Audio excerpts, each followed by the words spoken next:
Hello, today I will read from the book of 2 Kings, the chapter 9. In chapter 8 it was about Ahaziah, Jeroham, and Hazael, their mother's Ben-Hadad.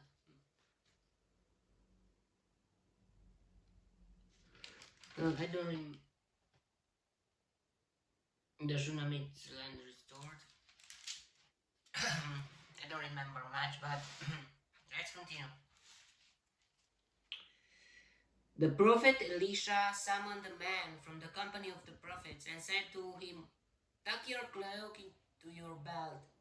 Take this flask of oil with you and go to Ramoth Gilead.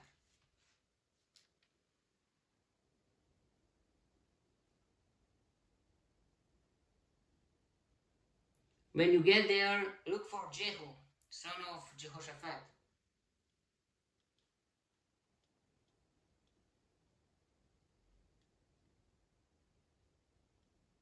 the son of Nimshi.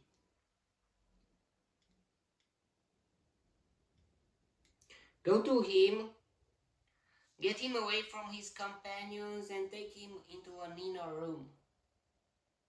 Then take the flask and pour the oil on his head and declare, 'This is what the Lord says. I anoint you king over Israel.' Then open the door and run. Don't delay." Wow.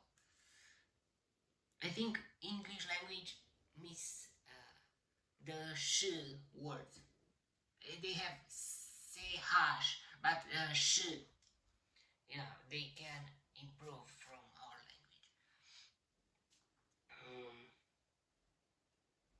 Then open the door and run. Don't delay. So the young man, the prophet, went to Ramoth Gilead. When he arrived, he found the army officers sitting together. "I have a message for you, commander," he said. "For which of us?" asked Jehu. And Jehu is Jehu. It's the language. "For you, commander," he replied. Jehu got up and went into the house. Then the prophet poured the oil on Jehu's head, and declared, "This is what the Lord, the God of Israel, says. I anoint you king over the Lord's people, Israel. You are to destroy the house of Ahab, your master, and I will avenge the blood of my servants, the prophets, and the blood of all the Lord's servants shed by Jezebel." Maybe Jezebel. "The whole house of Ahab will perish. I will cut off from Ahab every last male in Israel, slave or free. I will make the house of Ahab like the house of Jeroboam." Maybe it's not Jeroboam, maybe it's Jeroboam, son of Nebat. I like the house of Baasha, son of Ahia.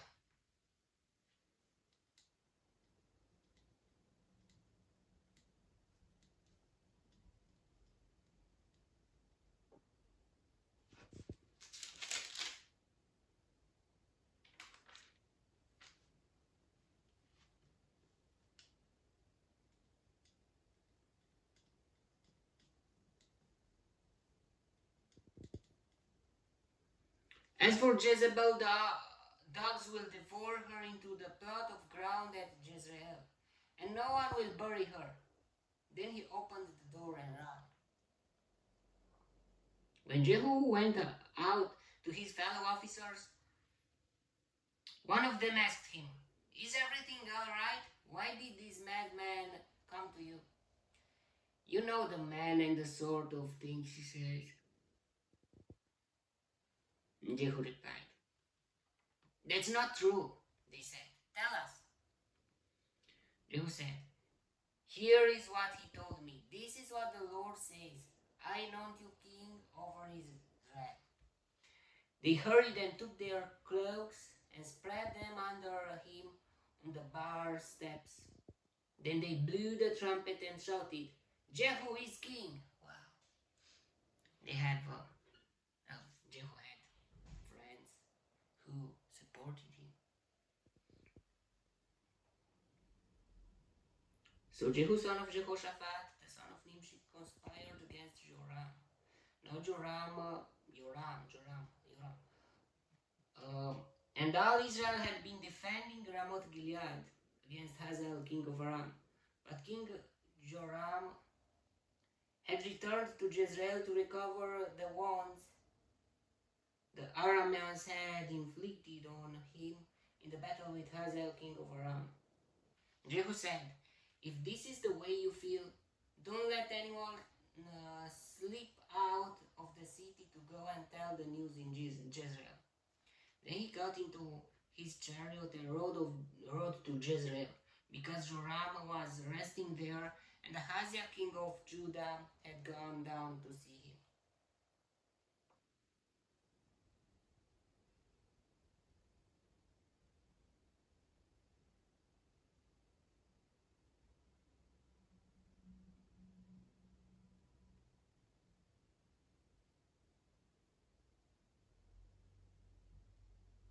I am thinking, I'm reading again to see what he's saying.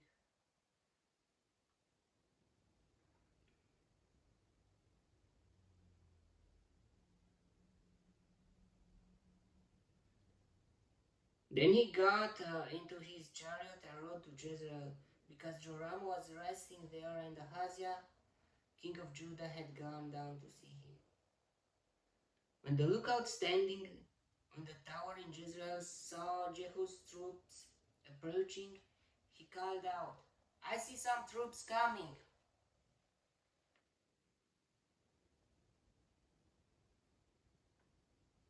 "Get a horseman," Joram ordered. "Send him to meet them and ask, 'Do you come in peace?'" The horseman rode off to meet Jehu and said, "This is what the king says. Do you come in peace?"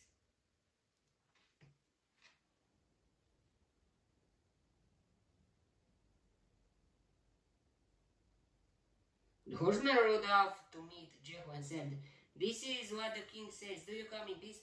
"What do you have to do with peace?" Jehu replied, "Fall in behind me." Wow.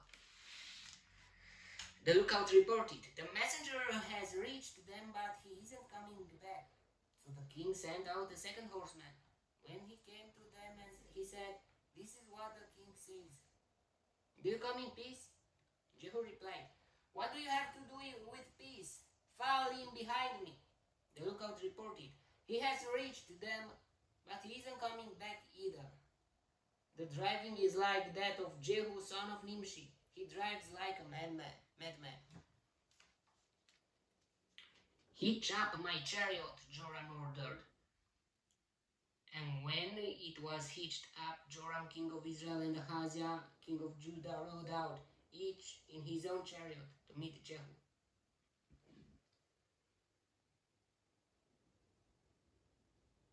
They met him at the plot of ground that had belonged to Naboth the Jezreelite. When Joram saw Jehu, he asked, "Have you come in peace, Jehu?" "How can there be peace," Jehu replied, "as long as all the idolatry and witchcraft of your mother Jezebel abound?" Joram turned about and fled, calling out to Ahaziah, "Treachery, Ahaziah!" Then Jehu drew his bow and shot Joram between the shoulders. The arrow pierced his heart, and he slumped down in his chariot. Jehu said to Bidkar,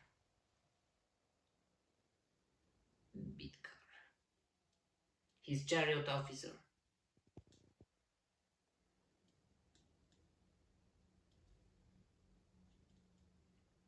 "Pick him up and throw him on the field that belonged to Naboth the Jezreelite. Remember how you and I were riding together in chariots behind Ahab his father when the Lord made this prophecy about him." Wow, they were there back in that time. "Yesterday I saw the blood of Naboth and the blood of his sons, declares the Lord, and I will surely make you pay for it on this plot of ground, declares the Lord. Now then, pick him up and throw him on that plot in accordance with the word of the Lord." When Ahaziah, king of Judah, saw what had happened, he fled up the road to Beth Hagan.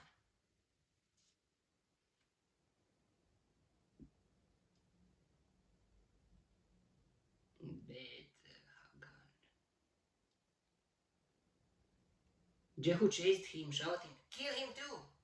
They wounded him in his chariot on the way up to Gur, near Ibleam. But he escaped in Megiddo and died there. His servants took him by chariot to Jerusalem and buried him with his fathers in his tomb in the city of David. In the 11th year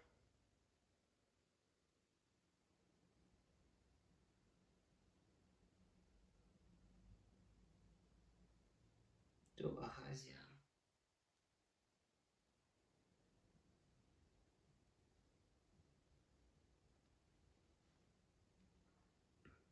In the 11th year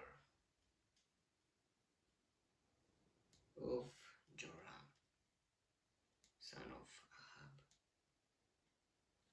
Ahab, Ahaziah had become king of Judah.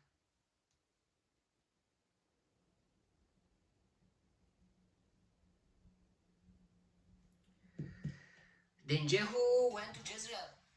When Jezebel heard about it, she painted her eyes, arranged her hair, and looked out of a window, thinking that she could make Jehu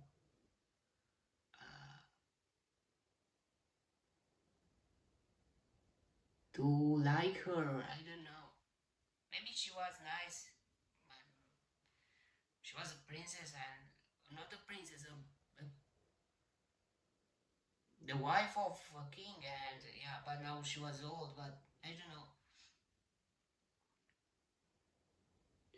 As Jehu entered the gate, she asked, "Have you come in peace, Zimri, you murderer of your master?"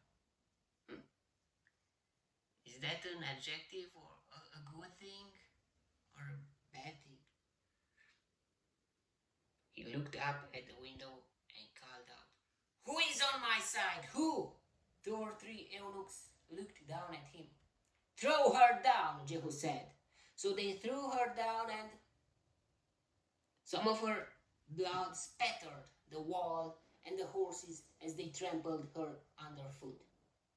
Jehu went in and ate and drank. He didn't care. "Take care of the cursed woman," he said, "and bury her, for she was the king's daughter." But when they went out to bury her, they found nothing except her skull, her feet, and her hands. So no one cared about her.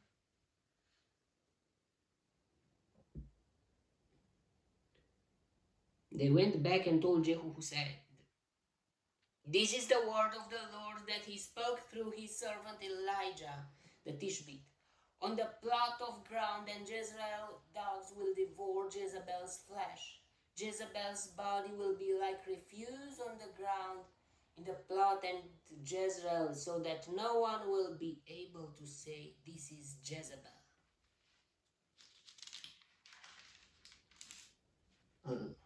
Yeah, it was drama, yeah. But she deserved it way worse, because she killed all the prophets of God. She made lots of bad things. She brought all the Israel to make to sin against God, and uh,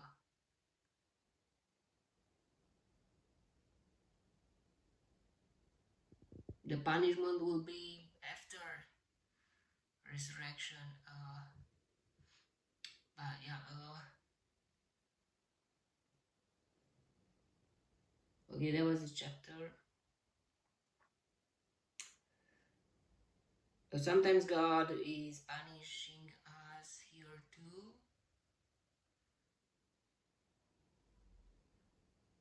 and this the punishment of for this life is more.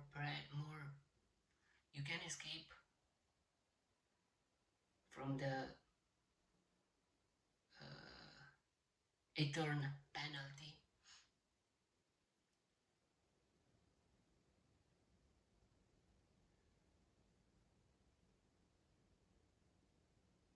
Okay, that was the chapter. May the God bless me, protect me, and delight me in the next chapter too. And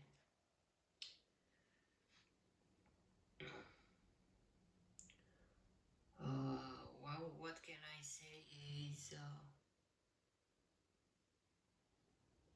the light and the darkness will fight always, but the light and the truth will always win.